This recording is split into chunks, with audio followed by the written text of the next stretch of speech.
आप सभी का आपके अपने चैनल गुरुकुल परिवार में स्वागत है।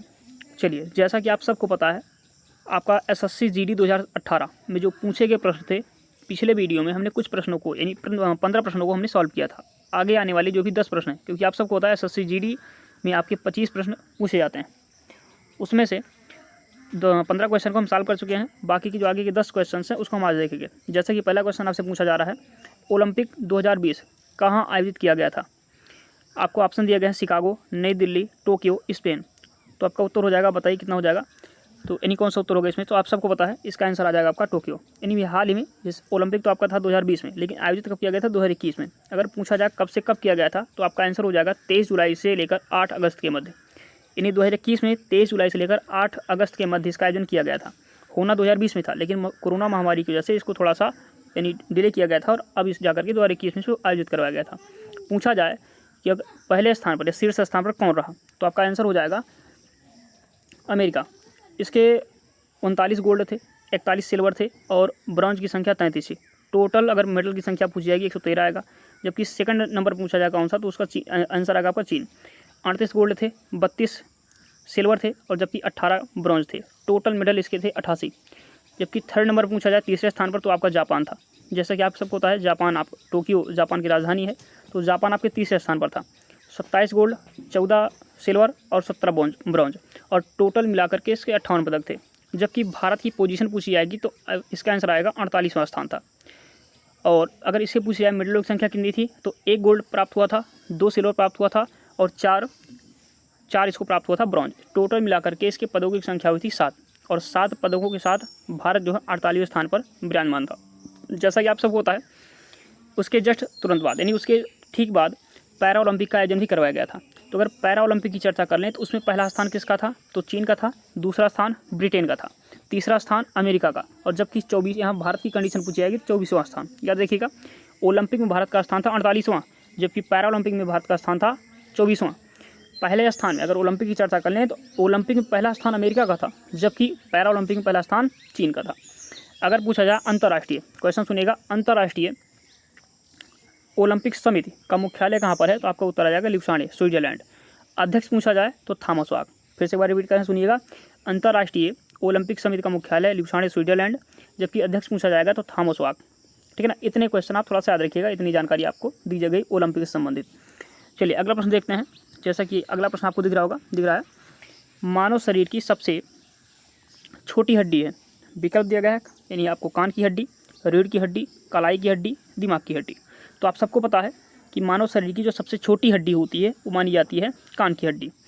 नाम अगर पूछा जाए तो स्टेपीज। हो सकता है कभी ऑप्शन में आपको कान की हड्डी ना देकर के सीधा हड्डी का नाम दे दें, तो हड्डी का नाम क्या पड़ेगा आपका? स्टेपीज। यानी मानव शरीर की सबसे छोटी हड्डी कौन सी है? स्टेपीज है। अगर सबसे बड़ी हड्डी पूछी जाए तो आपकी हो जाएगी फीमर। अगर आपके दिमाग में प्रश्न उठ रहा हो कि फीमर कहाँ पाई जाती है, तो जांघ में पाई जाती है, यानी जांघ की हड्डी कही जाती है फीमर। अगर पूछा जाए कुल हड्डियों की संख्या मानव शरीर में कितनी होती है, तब आंसर आएगा आपका 200 से। लेकिन बच्चों में कितनी होती है, तब हो जाएगा आपका 300। फिर से एक बार रिपीट करेंगे, देखिएगा, मानव शरीर की सबसे छोटी हड्डी कान की हड्डी, नाम क्या है? स्टेपीज। सबसे बड़ी हड्डी फीमर, कहाँ पाई जाती है? जांघ में। कुल हड्डी मानव शरीर में कितनी है? 200 से, लेकिन बच्चों में कितनी होती है? 300 हड्डियाँ होती है। तो इतनी जानकारी आप यहाँ से रखिएगा। चलिए अगला प्रश्न देखते हैं। तो यह इसका आंसर हो जाएगा आपका कान की हड्डी।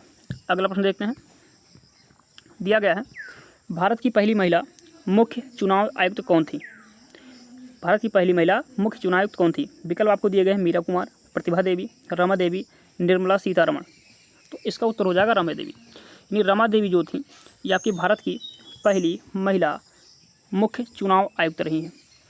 और भी देखते हैं महिला यानी प्रथम महिला से संबंधित प्रश्न। अगर आपसे क्वेश्चन पूछा जाए भारत में प्रथम महिला शासिका कौन थी, तब उत्तर आपका आएगा रजिया सुल्तान। अगर प्रश्न पूछा जाए कांग्रेस की पहली महिला अध्यक्ष, उत्तर आएगा आपका एनी बेसेंट, ध्यान रखिएगा। लेकिन अगर प्रश्न आपसे पूछा जाए कि यानी कांग्रेस की पहली भारतीय महिला अध्यक्ष, तब उत्तर आएगा आपका सरोजिनी नायडू। दोनों में अंतर है, ध्यान दीजिएगा। अगर पूछा जाए कांग्रेस की पहली महिला अध्यक्ष, तब उत्तर आएगा आपका एनी बेसेंट। लेकिन अगर भारतीय पूछा जाएगा तो आपका आंसर आएगा सरोजिनी नायडू। अगर पूछा जाए कि यानी भारत की पहली महिला मिस वर्ल्ड, तो आपका उत्तर आएगा रीता फारिया। क्या आएगा? रीता फारिया। अगर पूछा जाए भारत की प्रथम महिला भारत रत्न पुरस्कार प्राप्तकर्ता कौन थी, तो इंदिरा गांधी थी। पूछा जाए भारत की पहली महिला कौन थी जो माउंट एवरेस्ट पर चढ़ने वाली पहली महिला बनी थी? तो नाम आएगा बछेंद्री पाल। अगर पूछा जाए सर्वोच्च न्यायालय की प्रथम महिला न्यायाधीश, तो आपका आंसर आएगा फातिमा बीबी। अगर पूछा जाए कि भारत की प्रथम महिला जिनको भारत रत्न पुरस्कार दिया गया, तो आंसर आएगा आपका MS सुब्बलक्ष्मी। ठीक है ना, इतने क्वेश्चन आप याद रखिएगा। एक बार रिपीट कर दें, सुनिएगा। यानी आपको क्वेश्चन में दिया गया था भारत की पहली महिला मुख्य चुनाव आयुक्त कौन थी, तो उत्तर तो आपका हो गया रमा देवी। लेकिन प्रथम महिला से संबंधित कुछ महत्वपूर्ण प्रश्न देखिएगा।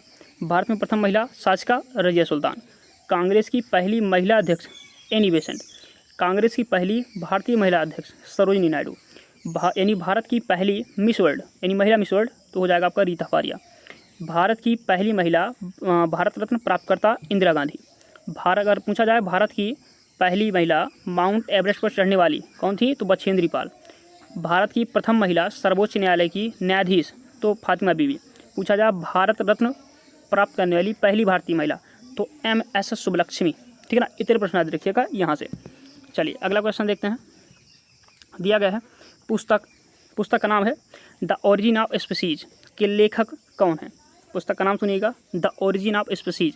ये 2018 का एग्जैक्ट पेपर है, तो ये सभी क्वेश्चन आपके पूछे गए हैं। विकल्प आपको दिया गया है Charles Darwin, James Watson, Jane Goodall या लुई पास्चर। तो आपका उत्तर हो जाएगा इसमें से चार्ल्स डार्विन। यानी ये आपका द ओरिजिन ऑफ स्पीसीज किसकी पुस्तक है, तो चार्ल्स डार्विन की पुस्तक है। चलिए इसका तो उत्तर हो गया आपका चार्ल्स डार्विन, यानी द ओरिजिन ऑफ स्पीसीज पूछा जाए किसकी पुस्तक है, चार्ल्स डार्विन की। लेकिन और भी क्वेश्चन आप यानी इससे बन सकते हैं, जैसे कि आप देखिएगा अगर पूछा जाए वाटसन, आपको एक विकल्प दिख रहा होगा वाटसन, दूसरा विकल्प आपको दिख रहा है जेम्स वाटसन। अगर इनके बारे में पूछा जाएगा तो याद रखिएगा इन्हें फादर ऑफ DNA कहा जाता है। यानी क्रिक और वाटसन दोनों ने मिल करके यानी DNA की जो डबल सिस्टम होता है यानी जो उसकी आकृति होती है उसको बनाया था। तो याद रखिएगा अगर पूछा जाए कि फादर ऑफ DNA तो कौन बने जाएंगे, वाटसन।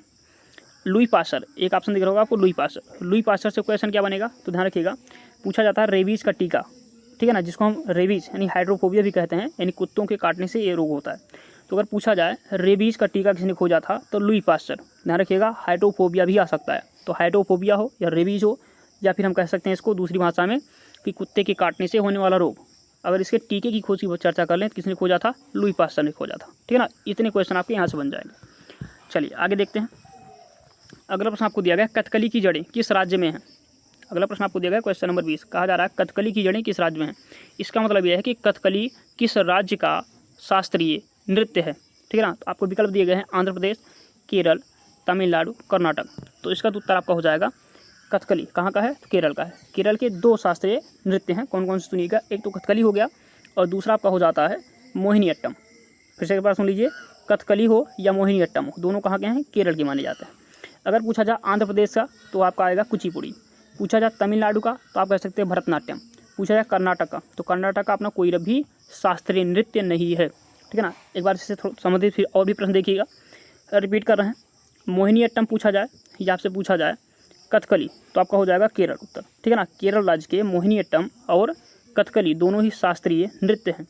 जबकि पूछा जाए आंध्र प्रदेश का तो आपका कुचिपुड़ी, तमिलनाडु का पूछा जाए तो भरतनाट्यम, और ध्यान रखिएगा ओडिसी तो ओडिशा का है, नाम सही है ओडिसी ओडिशा, मणिपुरी मणिपुर, कथक उत्तर प्रदेश, आपके उत्तर प्रदेश या कह सकते हैं उत्तर भारत। ठीक है ना, कभी भी याद रखिएगा उत्तर प्रदेश ना है उत्तर भारत आ जाए तब याद रखिए कथक कहाँ का शास्त्रीय नृत्य है, तो आपका उत्तरी भारत कह सकते हो या फिर उत्तर प्रदेश का कह सकते हो। ठीक है ना, इतने क्वेश्चन आपको यहाँ से मिल जाएंगे। चलिए अगला प्रश्न देखते हैं। जैसा कि क्वेश्चन नंबर 21 आपको दिया गया है, अगस्त 1858 में ब्रिटिश संसद ने अधिनियम पारित किया जिसने कंपनी के शासन को समाप्त कर दिया। यानी कहने का आशय क्या है, उस अधिनियम को किस नाम से जाना गया। यानी कहने में कहा गया 1858 में एक ब्रिटिश संसद ने एक अधिनियम पारित किया था जिसके द्वारा जो आपकी ईस्ट इंडिया कंपनी थी जो ब्रिटेन की थी उसके अधिकारों को समाप्त कर दिया गया। तो उस अधिनियम का यानी उस अधिनियम को किस नाम से जाना गया, आपसे एक क्वेश्चन पूछा गया। तो उस अधिनियम का नाम पड़ा आपका भारत शासन अधिनियम। याद रखिएगा 1858 में एक अधिनियम पारित किया गया जिसके द्वारा यानी ब्रिटेन की जो महारानी थी उनके द्वारा या ब्रिटेन द्वारा सीधे शासन भारत पर करने का प्लान बनाया गया और कंपनी के शासन को समाप्त कर दिया गया। तो 1858 में अगर पूछा जाए ब्रिटिश संसद ने किस अधिनियम को पारित किया था, तो भारत शासन अधिनियम। ठीक है ना, ये आपका क्वेश्चन यहाँ से बन जाएगा। चलिए आगे देखते हैं। आपसे कहा गया है भारतीय रेगिस्तान किसके पश्चिमी क्षेत्र में स्थित है। तो इसका उत्तर बताइएगा किसके है। विकल्प आपको दिया गया है नीलगिरी की पहाड़ी, हिमाद्री, अरावली की पहाड़ी, कैमूर की पहाड़ी। तो आप सबको होता है, और नहीं पता देखिएगा, इसका उत्तर हो जाएगा आपका अरावली की पहाड़ियाँ। यानी अरावली की पहाड़ियों के पश्चिम क्षेत्र में कौन सा है, भारतीय रेगिस्तान पड़ता है। चलिए अगला क्वेश्चन देखते हैं। कहा गया है भारत और श्रीलंका को किसके द्वारा विभाजित किया गया है? पाक जलडमरू मध्य, बेरिंग जलडमरू मध्य, हार्मुज जलडमरू मध्य या जिब्राल्टर जलडमरू मध्य। तो उत्तर दीजिएगा। तो आप सबको पता होगा पाक और श्रीलंका, ठीक है ना, को पाक जलडमरू मध्य द्वारा विभाजित करते हैं। ध्यान रखिएगा ये नाम ही मात्र केवल पाक जलडमरू मध्य है, बाकी पाकिस्तान का इसमें कोई भी रोल नहीं, ठीक है ना। तो आप कह सकते हैं कि भारत और श्रीलंका किसके द्वारा अलग किए जाते हैं? तो पाक जलडमरू मध्य, या फिर कह सकते हैं पाक जल संधि कह सकते हैं इसको, ठीक है ना। इसी के माध्यम से आपका भारत और श्रीलंका दोनों देश अलग होते हैं। और भी ऑप्शन आपको दिए गए, जैसे कि आपको दिया गया है बेरिंग। अगर पूछा जाए बेरिंग जल संधि, या कह सकते हैं बेरिंग जलडमरू मध्य, जैसा कि आपको दिख रहा है, ये किसको अलग करता है? तो आप ऐसे समझिएगा रूस और अमेरिका, ठीक है ना, यानी आप कह सकते हैं रूस और यूएसए यानी संयुक्त राष्ट्र अमेरिका को ये अलग करता है। किस महासागर में है? तो प्रशांत महासागर में पड़ता है, यानी प्रशांत महासागर के अंतर्गत आता है ये आपका बेरिंग जलडमरू मध्य, या कह सकते हैं बेरिंग जल संधि। और किसको अलग करता है? तो आपके दो देश हैं, रूस और अमेरिका हैं।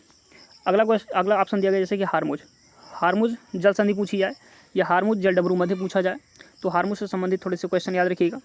ये फारस की खाड़ी, कहाँ की? फारस की खाड़ी और ओमान की खाड़ी, ठीक है ना, और अरब सागर से इसको क्या करती है? मिलाती है। यानी फारस की खाड़ी को ओमान की खाड़ी और अरब सागर से मिलाती है। अगला अगर पूछा जाए जिब्राल्टर जल संधि, या कह सकते हैं जिब्राल्टर जलडमरू मध्य, ये किसको मिलाता है? तो आप ध्यान रखिएगा भूमध्य सागर और अटलांटिक महासागर, ठीक है ना, को ये जोड़ता है। याद रखिएगा भूमध्य सागर और अटलांटिक महासागर के मध्य में कौन है? जिब्राल्टर जलडमरू मध्य। चलिए अगला क्वेश्चन देखते हैं। दिया गया किसी विशेष निर्णय या कानून को रोकने के लिए एक किसी व्यक्ति, पार्टी या राष्ट्र के अधिकार को कहा जाता है। फिर से क्वेश्चन देखिएगा, किसी विशेष निर्णय या कानून को रोकने के लिए किसी व्यक्ति, पार्टी या राष्ट्र के अधिकार को क्या कहते हैं?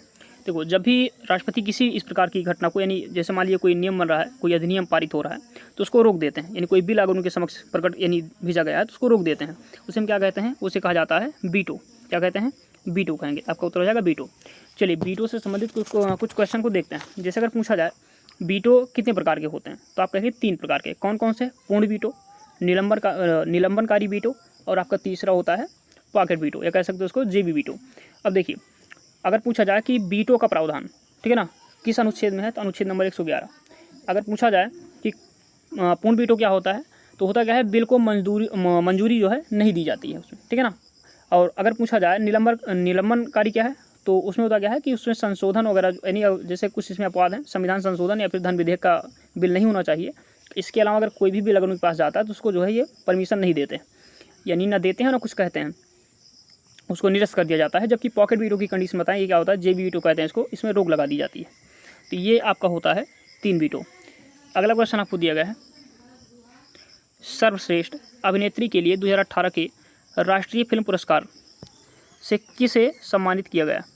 इन्हें सर्वश्रेष्ठ अभिनेत्री, इन 2018 की चर्चा है क्योंकि पेपर आपका 2018 में हुआ था, 19 में हुआ था, 2018 की भर्ती थी, तो इसलिए 2018 की चर्चा की गई। 2018 में राष्ट्रीय फिल्म पुरस्कार, ठीक है ना, किसे दिया गया था?